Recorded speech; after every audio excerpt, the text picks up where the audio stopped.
تعب على طول. تمام. فدي من ضمن الحاجات، الانسان هيفضل يعيش في كبد وتعب وشقة ومشقة وتعب لحد ما يموت. ده الطبيعي، وربنا كتب عليك كده. مهما ارتحت ومهما الدنيا كانت جميلة معاك، لابد ان انت ايه، هتتعب وهتشقى وهتعاني، وده الطبيعي. الطبيعي ليك والطبيعي لأي حد. سيدنا آدم عليه السلام عانى، تعب في الدنيا. سيدنا النبي محمد عليه الصلاة والسلام، تمام، هو أولى الناس، واتعرضت عليه الدنيا بملكها بكل حاجة، واختار ان هو يكون نبي عبد، ما يكونش نبي ملك. فدي من ضمن الحاجات. فانت حط قاعدة في دماغك ان انا مش هرتاح. يعني انا واحد من ضمن الناس، انا بقول ان انا مش هرتاح لحد ما اموت.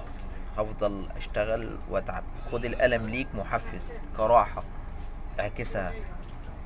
اعكس حتة ان انا بتألم والحياة والتعب، لا، خلي الالم بالنسبة ليك يبقى راحة.